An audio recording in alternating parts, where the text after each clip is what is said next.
From WEEK, your home team. This is 25 News at 10. Good Thursday evening, everyone. I'm Tyler Lopez. And I'm Caitlin Canute. Thank you for staying up late with us tonight. 72 hours. That's how long a landlord has to bring a Peoria apartment up to code. And if they don't, it's the residents who will pay the price. In fact, today, people living at 1505 on the Avenue got a letter telling them there's a chance they could be evicted from their homes as early as this Tuesday. It is breaking news tonight. Here's the notice that residents received slipped under their doors just today. It explains that the property has been deemed unfit for human habitation. The problem is the fire alarms, the electrical system, the fire sprinkler system, and the fire doors are not code compliant. Residents are being told to begin looking for other places to stay because if the necessary corrections aren't made in 72 hours, they'll be forced to leave. Obviously, this comes as a huge shock to residents. Our own Lauren Melendez is there live. In fact, she talked to one woman who could soon be out in the cold. Lauren? Well, Tyler and Caitlin, these are the apartments you're talking about. They're also known as Penn Terrace Apartment Complex. They're located on Pennsylvania, just off Knoxville, and actually right across from the OSF hospital.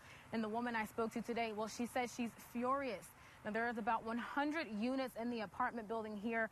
Only about 37 of them are currently occupied. Still, there are at least 45 people who could be forced to find somewhere else to stay, and very soon. As for the woman I spoke to, not only does she have a soon-to-be one-year-old, she's 4.5 months pregnant and doesn't have the money to find another place to live, especially on such short notice. Now, she still says even with all the things happening in the short notice, she's not entirely surprised that her landlord dropped the ball. Like I said, it's Christmas time. We really don't have that much money to just get up and move that fast. So where are we gonna go in this short period of time, and just finding a place for my family to go, really. Now, we do understand social services has been alerted and asked to remain on standby to help the folks living here should they need assistance moving. But again, Tyler and Caitlin, so close to the holidays, you can only imagine the stress and panic that many of these residents may feel. We will continue to follow developments on this story. For now, live in Peoria, for 25 News, I'm Lauren Melendez. Back to you. You can't help but feel for those folks caught in the middle, it sounds like. Thank you, Lauren, for that live report. Now, we did call Peoria City Councilman Tim Riggenbach to try to understand how this could happen. Yeah, and he said some of these issues were discovered after a fire. This fire broke out at these apartments. July was the time frame. Riggenbach said because those issues had not been addressed by the landlord, they had to make this tough call to protect residents. So there have been no building permits pulled. There's been no apparent work done at all in addressing the issues. So we've come to the conclusion that it's truly unsafe for habitation, so it's not something anybody likes to see happen. Councilman Riggenbach also mentioned he thought it was doubtful that the landlord would have all the necessary work done within that 72-hour time limit. And we are working to try to find out exactly who that landlord is and contact him or her. We will continue to follow this story and bring you the latest, so stay tuned on air and online at WEEK.com. Now to another shocking story. Parents, school board members, and activists are angry over one Chicago elementary school's rodent problem. For now, that school is open, but no hot lunches are being served. The pest control company says it plans to inspect the school every day for the next 2 weeks. Julian Cruz reports.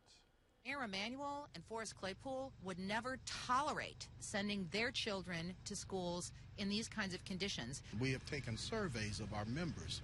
The schools are not being cleaned adequately. There's a health problem. The Chicago Teachers Union says privatization has led to reductions in janitorial staff, leading to the kinds of hygiene and rodent problems, they say, at schools like Mollison on 44th and King Drive. Unfortunately, they had teachers having children clean during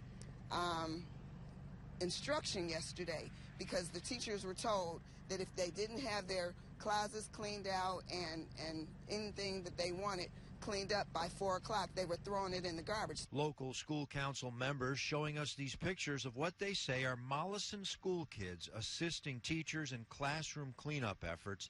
Spokespeople for Chicago Public Schools reacting to the allegation with this written statement. Students are not permitted to assist with faculty maintenance, and we have let the school know that it is unacceptable and cannot happen again. but that frank acknowledgement doing little to appease these parents and community leaders who say that they've lost trust in the school system's ability to adequately handle the situation. We have made preparations to remove our children from the building, and they will not come back to the building until it is done. Yolanda Redmond and other parents say they'll pull their kids tomorrow if the walkthrough inspection fails again. A deep cleaning earlier this month failed a Chicago Department of Public Health inspection. In a letter to parents, Chicago Public Schools Chief of Facility Operations says that exterminators put down hundreds of bait traps to help eliminate the rodent problem, with building engineers sealing up openings where rats were getting in. Troubling, to say the least. Julian Cruz with that report. On to some other school woes a little closer to home. The Dunlap superintendent saga moves to Saturday now for a 10 a.m. meeting at Ridgeview Elementary to decide just how that district will move forward. You'll recall earlier this week the board met to discuss replacing Superintendent Lisa Parker, but parents at that meeting were upset because they say they were given no explanation. Many of them questioned the integrity and transparency of board president Karen Disharoon, too, because they said she changed the agenda of Tuesday night's meeting and posted it on Facebook without first telling the board.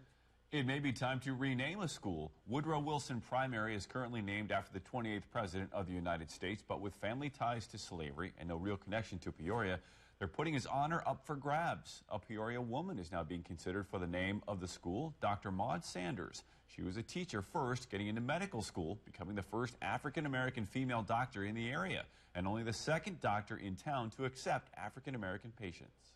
She was the one female in this town that we thought, Dr. Sanders, she's a doctor.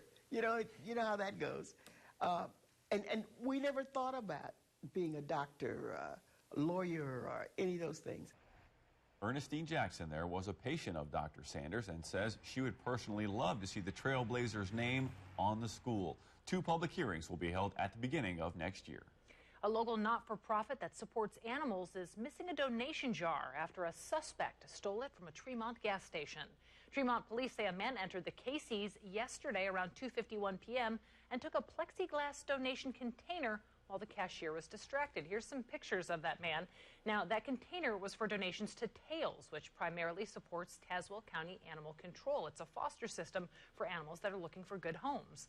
The suspect then left out the front door with the container meant to go to those animals. If you know anything about the suspect, you're urged to call Tremont Police at 309-925-5102. Peoria police are asking for your help finding a man suspected of a robbery at a local convenience store. Police say this is the man suspected of approaching the cashier at the Sterling Avenue CVS yesterday about 8:30 p.m. He demanded money from the register after implying that he was armed. The suspect, described as a white male, late 20s, standing 5'11" tall to 6'1", weighing between 160 and 170 pounds. If you have any information or think you know who this is, call Peoria Police at the number on your screen, 673-4521, or Crime Stoppers, 673-9000. This time of year, your kids are likely making their lists and checking them twice before they send them to Santa in the North Pole. Of course, Santa's pretty busy, so he needs some helpers. And if you live in the city of Chillicothe, the police department there wants to help to make sure those letters get to jolly old St. Nick. It's their annual Cops and Kids Drive, helping families in need. So take a look. Here's some of the things that they're doing to make that a reality.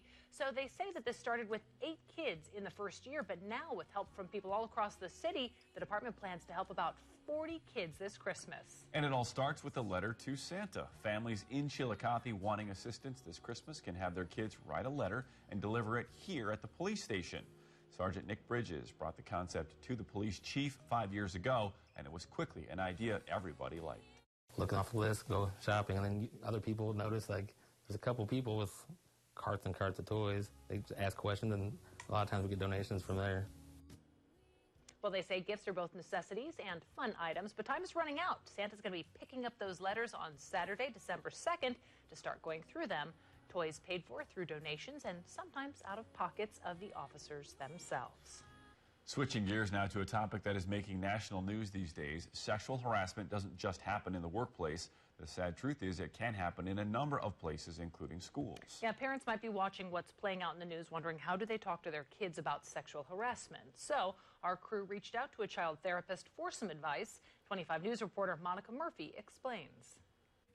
validate your kids' feelings, that you understand that they felt that way and that you would feel that way too, and thank them so much for coming to you. And tell them how brave they are, because the truth is, sexual harassment cases don't just happen at the workplace. So if something makes you feel uncomfortable, then, trust your gut and talk to an adult about that thing that made you feel uncomfortable. To help kids open up about their thoughts and feelings, use age-appropriate language. You're going to use different language when you're talking to a 7-year-old versus when you're talking to a 17-year-old. And then you speak to the truth. So the truth is, harassment is when someone is bothering you or irritating you persistently, and you don't like it and you want it to stop. It's unwanted attention or persistence that makes it harassment. An example? If somebody is on the playground and they touch your bottom, they're intentionally touching your bottom, and they continue to do so knowing that this is making you uncomfortable. That's an example of sexual harassment. Clausen recognizes that this topic may be uncomfortable for parents, but she says open communication is key. But the truth of the matter is that kids are going to hear this stuff, and so we want them to hear from you. Because everything starts at home. We also don't want our kids to grow up and think that that kind of behavior is okay. So have conversations with them now and let them know you're listening. In Peoria, Monica Murphy, 25 News. Thank you, Monica. Expansion efforts for one local tuition-free private school now more than halfway complete. Southside Christian Academy plans to move inside its larger facility the first part of the new year. Renovations at that nearly 12,000 square foot facility began late in the summer. Now it's in its second year. Southside Christian Academy has added a first grade level. When the 28 students return from their Christmas break, they'll resume classes inside the former Knights of Columbus building in South Peoria. Right now they're holding classes for kindergarten and first grade students inside of Hilltop Fellowship Church off Farmington Road. One board member says now that they've added first grade, they need more space. They seem to enjoy the small environment, but we are really looking forward to being in bigger classrooms here, because particularly our first grade classroom is very small at the building we're currently in. Board members say volunteers have been doing the renovations for free, and many of the materials have been donated. The work is expected to be done within the next couple of weeks. The tuition-free private school is supported by donations, so again, the kids have something to look forward to after they return from Christmas break on January 9th. Coming up next on 25 News, if you love local musicians, you're going to love what we have on the way. We go behind the scenes of a musical holiday tradition next. Well, first, let's find out if you're going to love the rest of the work week. Here's Chief Meteorologist Chuck Collins. Tyler and Caitlin, it looks like the holidays, but it doesn't feel like it. 55, the high in Peoria this afternoon, way above normal for this time of the year, and we'll do it again tomorrow. In fact, we may be looking near 60 on the weekend and into early part of next week. Current state of affairs, temperatures are dropping off, but that's normal for this time of the year, this time of the night with clear skies. 40 right now in Peoria, 36 in the Twin Cities. Most of us will be in the low 30s for the wake-up call, but once again, we'll be looking at the 50, maybe a little bit warmer than that tomorrow. All your forecast details, including the weekend outlook, coming up. You're watching 25 News at 10 with Tyler Lopez, Caitlin Canute, Chief Meteorologist Chuck Collins, and Jim Matson, Sports. 25 News is your home team.